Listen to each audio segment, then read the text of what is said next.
ଛାତ୍ର ବିରୋଧୀ ବିଜେପି ସରକାରଙ୍କ ନୀତି ଲକ୍ଷ ଲକ୍ଷ ଛାତ୍ରଛାତ୍ରୀଙ୍କ ଭବିଷ୍ୟତକୁ ଅନ୍ଧାର ଆଡ଼କୁ ଠେଲିଦେବା ସହ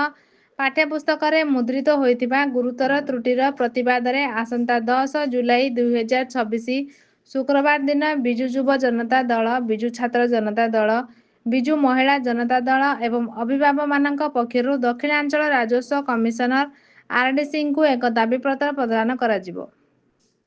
ଏହି କାର୍ଯ୍ୟକ୍ରମର ସଫଳ ଆୟୋଜନ ପାଇଁ ଆଜି 8 ଜୁଲାଇ 2026 ବୁଧବାର ସନ୍ଧ୍ୟା 6 ଘଣ୍ଟା ସମୟରେ ପୂର୍ବତନ ମନ୍ତ୍ରୀ ତଥା ବ୍ରହ୍ମପୁର ପୂର୍ବତନ ସାଂସଦ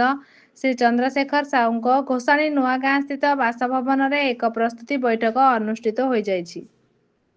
ଏହି ବୈଠକରେ ଗଞ୍ଜାମ ଜିଲ୍ଲାର ସମସ୍ତ ପୂର୍ବତନ ସାଂସଦ, ପୂର୍ବତନ ବିଧାୟକ, ସାଂସଦ ଓ ବିଧାୟକ ପ୍ରାର୍ଥୀ, ମେୟର, ଡେପୁଟି ମେୟର, ବିଭିନ୍ନ ପୌରସଂସ୍ଥାର ଅଧ୍ୟକ୍ଷ ଓ ଉପାଧ୍ୟକ୍ଷ, ଜିଲ୍ଲା ପରିଷଦ ସଦସ୍ୟ, କର୍ପୋରେଟର ତଥା ବିଜୁ ଜନତା ଦଳର ବରିଷ୍ଠ ନେତୃବୃନ୍ଦ ଓ ପଦାଧିକାରୀମାନେ ଉପସ୍ଥିତ ରହି ଆନ୍ଦୋଳନକୁ ସଫଳ କରିବା ପାଇଁ ବିସ୍ତୃତ ଆଲୋଚନା କରିଥିଲେ।